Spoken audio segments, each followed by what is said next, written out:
dushaka dukeneye indirimbo ya Sadri nawo ya wewe na Satu. Indirimbo iri mu nzira nta kibazo, hasigaye yuko gusa tubishyira mugabo indirimbo irahari. Indirimbo kubibaza ko mudafitaniye imigenderanire, kubibaza ko mudacana waka mugabo indirimbo irahari nta kibazo mufitaniye, ahubwo nije ndamutebeje. Habuze itariki isohokako nije ndamutebeje gusa byahehe. D1 nta modoka afise, mu nyumvirize neza. D1 kugeza uno mwanya nta modoka afise. D1 kuri page yiwe ya Facebook nta posti arakora avuga yuko yarose imodoka, mu nyumvirize neza. D1 kuri page yiwe ya Facebook nta posti arakora ayemeza yuko afise imodoka. Iteka Music nta posti barakora abemeza neza yuko D1 yahawe imodoka. Bega iyo modoka muri ko murapostinga ko Iteka Music ariyo rebo D1 asanzwe arimo, iyo modoka mu postinga D1 yayihawe nande ko atayihawe na Iteka Music? Bega iyo modoka D1 yahawe ntipostingwa na management yiwe, iyo modoka ni bwoko nyabaki? Kapitene mugabo amanuze yiwawe jempa amatitre yiwawe je n'aime pas, kandi niki kiganiro ni washira mu titre y'uburofa tuzobifa. Oya friend nukunda titre nta wundi turakorana oya ari amatitre mwandika. No je suis sérieux, reka gutwenga, je suis sérieux. Wanditse titre y'uburofa finito je nawe ego nibizongera, kuko mwebwe muba mubona inyungu ziwanyu, mubona yuko muko murateranya a partir ya titre, muba mushaka inyungu ziwanyu gusa. Watusanga wanditse titre bidahuje n'ivyo umuntu wabajije. Ça j'aime pas. Si jeje nyine nawe ko baradukurikira nandi ma TV online ni ubu. Oya ndiko ndabubwira wewe kuko nawe warabikoze. J'aime pas. Ouais. C'est comme ça. Sinzongera. Reka kubona inyungu ziwawe uburi kurononera umusani, uburi kurateranya. Ngo naka yavuze kunuko kandi atavyo navuze.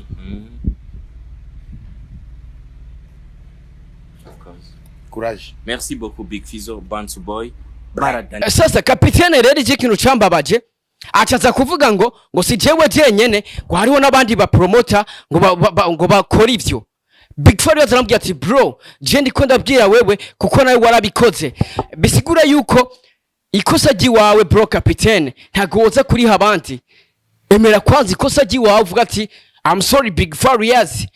Raba mu maso ya kapitene urabona neza yuko yamarama yaraburi cyavuga kubera yuko ikosa riramwagira, kuba ikosa rimwagira. Ikintu cambabaje nka James Radio nuko yaciyaza kuvuga ngo hariho nabandi ba promoter ngo bakora ivyo bintu. Tahura neza ugiye gukorana nande, nukumenya ati ngiye gukora ikiganiro Big Farious ugiye kumukoresha, ntago ubugiye gukoresha umuntu amaze umunsi asohoye indirimbo bro. Ugiye gukoresha Big Fizzo tandukanye kutagiye gukorana n'umu upcoming amaze iminsi birasohoye indirimbo.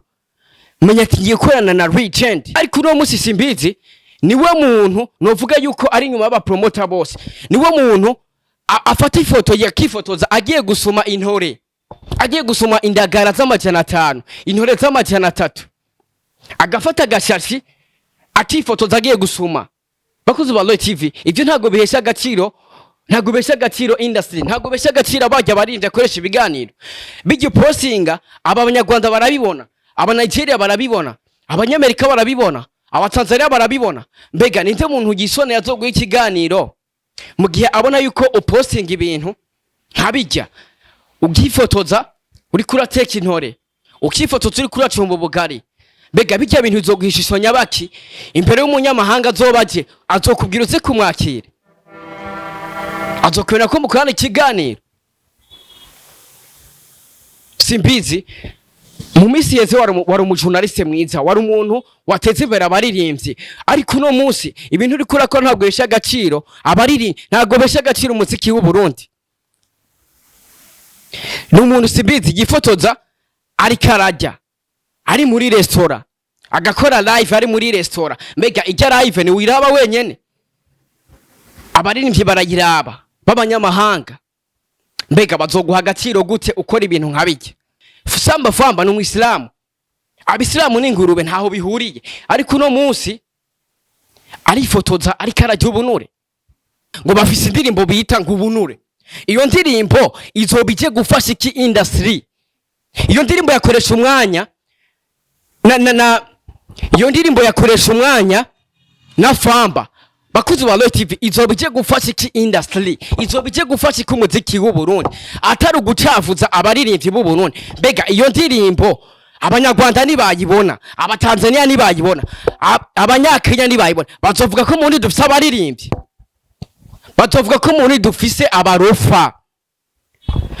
Genda kubwiza ukuri. Ikiganiro nkora cyitwa tubabwiza ukuri sho nta kuntu umuntu yigira umupromota w'uburofa koresha umwanya vyaramunaniye kubaka izina abikishije mu kuri yubatse izina mu bintu by'ubujagari ako kajagari kagiye guhera yubatse izina mu bintu by'uburofa kubatse izina mu bintu byo kwifotoreza mu bunure mu bintu byo kwifotoreza ari kumwe n'umugore wiwe mu bintu byo kwifotoza ari karajya mu bintu byo kwifotoza yambaye ubusa atambaye hejuru yambaye nk'abagore Famba urabizi nakoresha umwanya bari ifotoza bambaye nk'abagore bagaposti bijya bintu byo guhesha agaciro gute ugacuca ngaho ukavuga ugaca umubona ari kuri micro mbega n'umujournaliste n'umupromoter n'umukomedie n'umubon tuba tuvugisha ukuri nimba iyo ndirimbo yabo nuburofa ndabizi nubututu izobije gutesha agaciro Fizzo izobije gutesha agaciro D1 izobije gutesha agaciro Dramati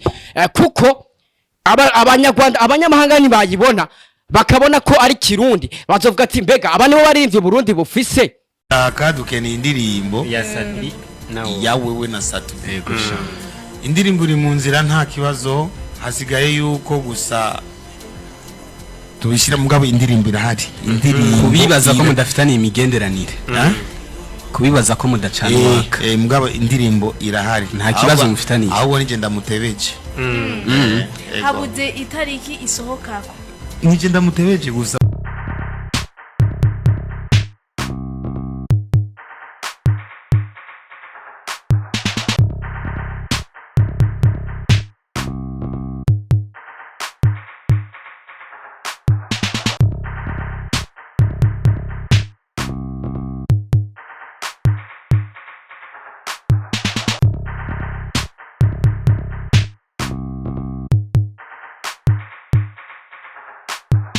Big Fariazi Sadbi satura mabafwe n'amabuye byamaze kwemezwa neza yuko indirimbo ya Big Fizzo ari kumwe na Sadbi satura mabafwe n'amabuye indirimbo igiye kuboneka mu minsi mikeya ni Big Fariazi novuga yuko yari mu kiganiro kuri radio ntiriwe ndavuga izina ga kuri micro ariko ni Big Fizzo cyangwa se Mugani Desire yamaze kwemeza neza yuko indirimbo yabo na Sadbi ihari imaze gukogwa indirimbo ihari muri studio bahejeje hasigaye ko bakora amasanamu ni Big Fariazi nyene yagiye avuze ati ahubwo ni jewe ndamutebeje Sadbi kugira ngo indirimbo isohoke bakuzi ba TV dusubiye inyuma gatoya ni indirimbo novuga yuko yifujwe kenshi n'abafana babo baririmbyi haba umufana wa Sadbi haba umufana wa Big Fariazi ni indirimbo novuga yuko yari yifujwe igihe kinini ya cyane aho bona benshi cyane bakunda kubandikira mu commentaire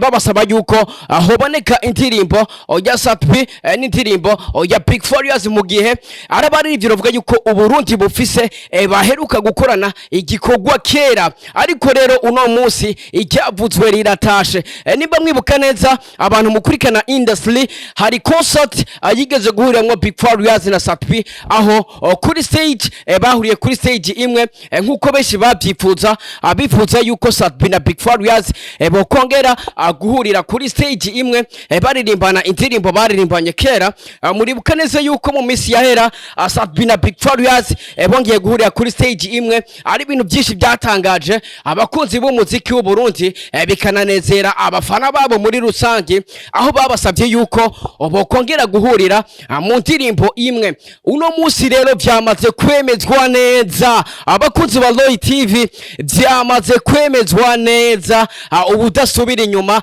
yuko indirimbo ya Big Farious na Sat Pisa turama bafre n'amabuye ihari vyamaze kwemezwa neza yuko no gukorwa yaheze ahubwo hasigaye yuko bakora clip video y'iyo ndirimbo coming soon. Turabona indirimbo ya Sat B na Big Farious. Mbega wewe wibaza ko indirimbo izoba yitwa gute? Indirimbo ndakubwire izina ryayo, reka mukanya gato kingaruka ndakubwira izina ryayo. Reka mbaze ndakumbishe kano ka video Fizzo yavuze avuga yuko video ariyo isigaye, avuga ati nije ndamutebeje Sat B satura amabafre inamabuye akaduke ni indirimbo ya Sat ya wewe na Sat B. Indirimbo iri mu nzira nta kibazo, hasigaye yuko gusa tubishira mugabo indirimbo irahari. Indirimbo kubibaza ko mudafitani imigenderanire, kubibaza ko mudacanwaka mugabo indirimbo irahari, nta kibazo mufitani. ahubwo nije ndamutebeje. habuze itariki isohokako Nije ndamutebeje gusa.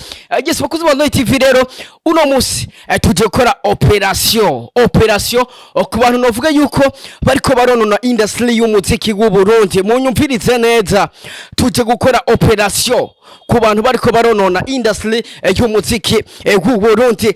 Bakuzi ba Noi TV, hari abantu benshi bakunda gupostinga ibintu bitari byo, ugasanga umuntu afise agapage gafise abafollow bakeya, agacegena ngaho akandika inkuru atazi neza, akandika inkuru atatoje fresh, ati ivyo bintu vuze Mr Radio ubikuye kuke.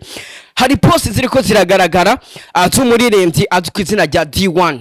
D1 benshi mu muzi nka D1, ariko bamuca Diodoni akabavuka mu ntara ya Kayanza neza na neza hariya ahantu harakabeho gakeya. Ni D1 novuga yuko asanzwe abarizwa muri Raba ya Iteka Music, aho novuga yuko n'umuririmbyi no kwemeza neza yuko azi umuziki, n'umuririmbyi no kwemeza neza yuko ijana kwijana ari mu baririmbyi bakiya mu Burundi, Uburundi bufise, ashobora kwivugiriza esirima, ashobora kwikorera n'indirimbo ugasanga n'indirimbo imeze fresh sana. Tukiri ngaho nyene ndemeza neza yuko D1 ari umuririmbyi ashobora kugira ibice 80% by'indirimbo yiwe kuba yarakozwe. Ni umuririmbyi indirimbo yiwe irindi sohoka aba yayikoze ko nk'ibice 80% abivanye nuko ari umuririmbyi azi ama instrument yose. Murazi yuko D1 yakoze no muri studio igihe kinini, aho yabaye n'umuhinyanyuzi kwa Clovis Production. Nimba mubizi, ababizi murabizi, abatabizi mumenyereho. Hari postire ziriko ziragena zitembera ngo D1 ngo yarose ngo imodoka. Ni D1 novuga yuko yifotoreje imbere y'imodoka ifise plaque yanditse ko D1.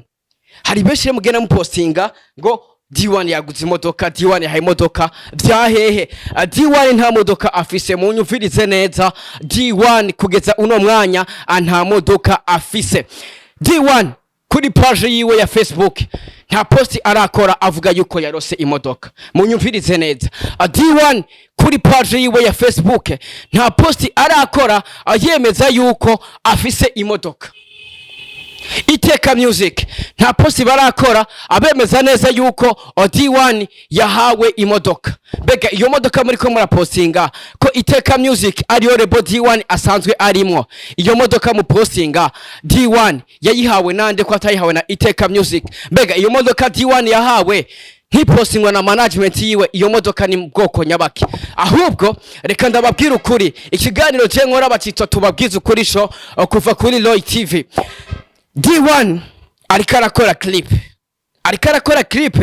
kuri clip rero ariko arakora nubwo bafifashishije imodoka bandika ko plaque ya D1 abivanye na scene bashaka gukora runaka, abivanye na scene iri mu ndirimbo ya D1 iri mu gusohoka novuga yuko iri coming soon. Niho rero hasohotse amafoto ya D1 yicaye imbere y'imodoka kuri plaque hariko D1. Mbwiye tuziko imodoka ziba ziriko plaque. Mbega nga mu Burundi hari umuntu afise imodoka yanditse ko izina ryiwe itariko plaque? Ibyo ko tubimenyereye hanze, aha mu Burundi hari umuririmbyi abifise.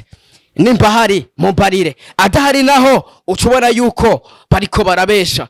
Ariko je nka Mr Radio mu kiganiro cyanje tubabwiza ukuri sho tuba twatohoje hirya no hino, nta modoka ya D1 uno musi iragaragara. D1 nta modoka afise kuko rebo arimo Iteka Music ntago irerekana neza canke ipostinge yerekane ko yahaye umuririmbyi D1 imodoka.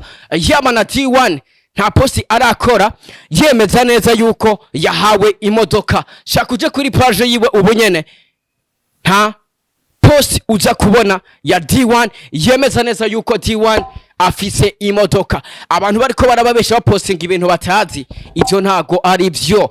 Tisi tubabwiza kuri show kuva kuri Roy TV. Gisa uno musi rero navuga yuko hari n'ibindi bintu nje kugira ngo mvugire nga kuri micro imbere ya kamera ya Roy TV.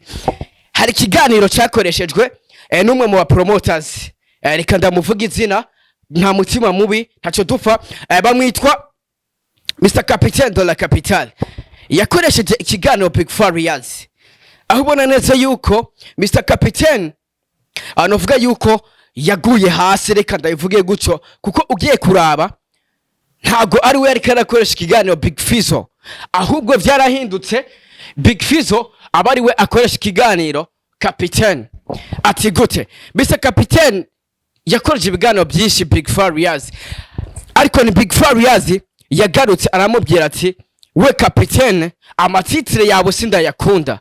Aramubwira ati ivyo ukora ntago ndabikunda, reka ndagushiremo aka video ugumvirize neza uko Big Farias yabwiye Capitaine. Ucubona bega Capitaine uraba no mu maso yiwe Capitaine, kwanza raba mu maso ya Capitaine ucubona yuko neza Capitaine yatawe hasi na Big Farias. Capitaine mugabo amanoze yiwawe j'aime pas amatitre yiwawe je n'aime pas, kandi niki kiganiro washira mu titre y'uburofa tuzobifa. Oya vraiment ukunda titre nta wundi turakorana oya ari amatitre mwandika no je suis sérieux reka ndagutwenga je suis sérieux wanditse titre y'uburofa finito je nawe yego nibizongera kuko mwebwe muba mubona inyungu ziwanyu, mubona yuko muko marateranya a partir ya titre muba mushaka inyungu ziwanyu gusa. Watusanga wanditse titre bidahuje n'ivyo umuntu abajije. Ça j'aime pas. Si jeje nyine nawe ko baradukurikira nandi ma TV online ni oya ndiko ndakubwira wewe kuko nawe warabikoze. J'aime pas. Ouais. C'est comme ça. Sinzongera. Reka kubona inyungu ziwawe uri kurononera umusani, uri kurateranya. Ngo naka yavuze kunuko kandi atavyo navuze. Of course. Courage. Merci beaucoup Big Fizzo, Bantu Boy.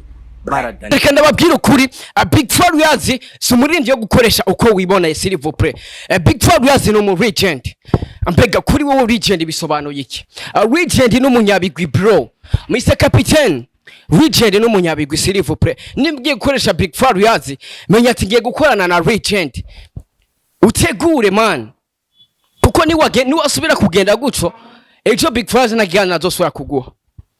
Deje wabibonye ivyo wakoze wamaramaje aba promoters, wamaramaje aba promoter bu Burundi bro. Werekanye neza yuko ntaba promoter dufise mu Burundi, because urinze usuzugwana Big Farias bro none uzoshikoresha ndega man. Uwo kwemeye ko ari wagusuzuguye akubwira ati bro ivyo ukora je sindabikunda man. Sasa Capitaine rero ikintu cambabaje acaza kuvuga ngo si jewe jenyene ngo hariho nabandi ba promoter ngo bakora ivyo. Big Farias arambwira ati bro je ndiko ndabwira wewe kuko nawe warabikoze, bisigura yuko ikosa giwawe bro Capitaine ntago woza kuri habandi. Emera kwanza ikosa giwawe uvuga ati I'm sorry Big Farias. Raba mu maso ya Capitaine urabona neza yuko yamarama yaraburi cavuga kubera yuko ikosa riramwagira, kuba ikosa rimwagira. Ikintu cambabaje nka James Radio nuko yaciyaza kuvuga ngo hariho nabandi ba promoter ngo bakora ivyo bintu. Tahura neza ugiye gukorana nande nukumenya ati ngiye gukora ikiganiro Big Farias ugiye kumukoresha ntago ubugiye gukoresha umuntu amaze umunsi asohoye indirimbo bro. Ugiye gukoresha Big Fizzo tandukanye kutagiye gukorana n'umu upcoming amaze iminsi birasohoye indirimbo. Menya ati ngiye gukorana na legend, umenya ati ngiye gukorana na legend. We prepare nk'umuntu agikorana agiye gukorana no mu legend bro. Aba promoter bu Burundi kabisa nimwe muri ko murasubiza umuziki inyuma. Hari benshi baza kuntahura nabi ariko reka ndabivuge guco, aba promoters bo mu Burundi nimwebwe muri ko muri ico muziki w'u Burundi. Nimwe moteje imbere umuziki ariko ugiye kuraba ni mwebwe nyene aba promoter musubize inyuma umuziki w'u Burundi. Reka ndabivuge ndabisubiremo. Ikiganiro kapiteni yakoresheje Big Fizzo ni kiganiro chataye hasi aba promoter b'u Burundi. T'imagine kiya kiganiro abo mu Rwanda barakibonye, abanyarwanda mukunze kwigereranya nabo barakiravye. Abanyarwanda baravye kiya kiganiro, mbega bahaye ishusho nyabaki aba promoter b'u Burundi, mbega bahaye ishusho nyabaki aba journaliste bo mu Burundi. Hamugacuja ngaho ukavuga ngo abanyarwanda ngo turabarenze. Ubarenze gute bro? Nuwankaga kwava remera ko kiruka genda bivuze mani abanyarwanda baturi hejuru. Ati gute? Genda bivuge neza ndabigutahuze bien. Igitovuze ati abanyarwanda baturi hejuru muri industry. Raba Simbizi wasema vuma. Nimba Simbizi umuzi w'imisi y'imbere, Simbizi yari umuntu yagendana na Primusic, yagendana na timu ya Primusic. Urumva? Yagendana na Braludi, yari umuntu uvuga yuko yagendana yafata kamera ikomeye y'amafaranga menshi. Niwe muntu yaratiye ubwoba muri timu yagendana na Braludi. Ariko uno musi Simbizi niwe muntu novuga yuko ari nyuma y'aba promoter bose. Niwe muntu afata ifoto yakifotoza agiye gusoma intore, agiye gusoma indagara z'amajana 5, intore z'amajana 3, agafata agashashi atifotoza agiye gusoma. Bakoze ba Roy TV ibyo ntago bihesha agaciro, ntago bihesha agaciro industry, ntago bihesha agaciro abajya barinda akoresha ibiganiro. Bijye postinga abanyarwanda barabibona, aba Nigeria barabibona, abanyamerika barabibona, aba Tanzania barabibona. Mbega ninde muntu gisone yazoguha ikiganiro mu gihe abona yuko upostinga ibintu nkabijya, ugifotoza uri kurateka intore, ukifotoza uri kuracumba ubugari. Mbega bijya bintu bizoguhishisho nyabaki imbere y'umunyamahanga azobaje azokubwira uze kumwakira, azokwena ko mukorana ikiganiro.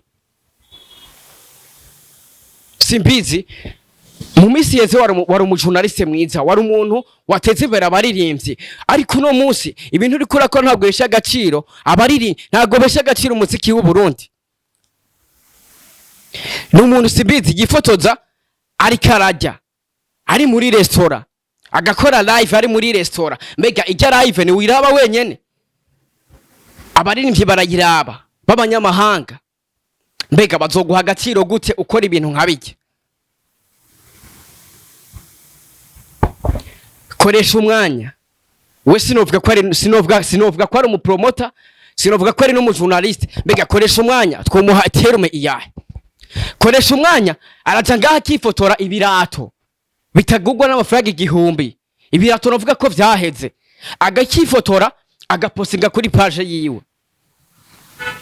Mbega n'umujournaliste n'umupromoter, mbega bijya no postinga biguha ishusho nyabaki mu baririmbyi, mbega biguha ishusho nyabaki mu banyamahanga. Wowe uzoja kwigereranya na Irene gute upostinga ibintu nkabijya? Upostinga ifoto uri kurajya ubunure ahantu location novuga yuko idahesha ishema social media, ukifotoza uri kurajya ubunure. Samba Famba n'umuislamu ariko arifotoza ari karajya ubunure, ngo afite indirimbo yitwa ngo ubunure ngo bagiye gusona nakoresha umwanya. Mbega icyo bintu biguha ishusho nyabaki nk'umuntu ushaka gutera imbere? Haro gutera imbere nabi, haro gutera imbere mu makosa, haro no gutera imbere mu kuri. Duhige gutera imbere mu kuri, ntiduke gutera imbere mu makosa. Samba Famba n'umuislamu, abisilamu n'ingurube ntaho bihuriye, ariko no munsi arifotoza ari karajya ubunure, ngo bafise indirimbo bita ngo ubunure. Iyo ndirimbo izobije gufasha iki industry? Iyo ndirimbo yakoresha umwanya iyo ndirimbo yakoresha umwanya na Famba. Bakoze ba Roy TV izobije gufasha iki industry? Izobije gufasha iki umuziki w'u Burundi atari ugucavuza abaririmbyi b'u Burundi? Mbega iyo ndirimbo abanyarwanda nibayibona, abatanzania nibayibona, abanyakenya nibayibona, bazovuga ko muri dufise abaririmbyi, bazovuga ko muri dufise abarofa. genda kubwiza ukuri ikiganiro nkora cyitwa tubabwiza ukuri sho nta kuntu umuntu yigira umupromota w'uburofa koresha umwanya vyaramunaniye kubaka izina abikishije mu kuri yubatse izina mu bintu by'ubujagari ako kajagari kagiye guhera yubatse izina mu bintu by'uburofa kubatse izina mu bintu byo kwifotoreza mu bunure mu bintu byo kwifotoreza ari kumwe n'umugore wiwe mu bintu byo kwifotoza ari karajya mu bintu byo kwifotoza yambaye ubusa atambaye hejuru yambaye nk'abagore famba urabizi nakoresha umwanya barifotoza bambaye nk'abagore bagaposti bijya bintu byo guhesha agaciro gute ugaca ucyanga ukavuga ugaca umubona ari kuri mikro mbega n'umujournaliste n'umupromoter n'umukomedie n'umubon tuba tuvugisha ukuri nimba iyo ndirimbo yabo nuburofa ndabizi nubutuju izo bije gutesha agaciro Fizzo izo bije gutesha agaciro D1 izo bije gutesha agaciro Dramati kuko abanyarwanda abanyamahanga ni bayibona bakabona ko ari kirundi bazovuga ati mbega abane bo barimvye Burundi bufise ibintu dukora harabo vyicira ibintu dukora harabo brand zabo bivyicira famba ngo n'umwisilamu umwisilamu gute uza kuririmba ubunure gutura umwisilamu uza gukora ama montage wikoreye ingurube gutura umwisilamu tube dutandukanye ibi ego twese turashaka kumenyekana ariko mbega uraba ndiko ndamenyekana mu buhe buryo shaka kumenyekana mu buhe buryo je narababwiye uno mwaka nzobabwiza ukuri nzokundwa n'ushaka kuko agahuzu gacafuye kamesurirwa mu muryango twebwe nyene twebwe abarundi tudahanuye bene wacu nta munyamahanga azoguhanura ahubwo umunyamahanga azovuga ati bandanye ubwo bujuju kugira babandanye yiterera imbere guterere wocu uza kwigeranya n'abanyarwanda ntibikunda bro gute bashaka koresha umwanya ushaka kwigana yago n'umujournaliste n'umupromoter ariko yaririmbye indirimbo ziri seriye indirimbo zavumye ntawe ngo ubunure nibiki ubunure bisobanuye indirimbo ubunure ushaka izumvirize bande ushaka uje mu gitigiri cy'abaririmbyi gakoresha umwanya famba ushaka uje mu gitigiri cy'abaririmbyi famba yarakinye komedi biramunani agena mwihurira arafaye akesi dana aramuhenda ngo ndagufasha biramuna none famba ubu naho rero gushatse kuririmba uburofa ubunure ushaka kwicira brand abaririmbyi abanyamahanga ni bakubona bazovuga ko dufise abaririmbyi nkabo ucu usanga izina ryacu ry'abaririmbyi ririko riricwa kubera mwebwe mani tumenyekane mukuri dukore tumenyekane mugabo tumenyekane mukuri jewe mane banyica radio promoter tubabwiza ukuri show this is Loy TV ndukubabwiza ukuri nta kujya umuntu wa bro cameraman katambere bro uno mwaka ariko ndababwiza ukuri ntawo nzotinya nzobabwiza ukuri cameraman kata bro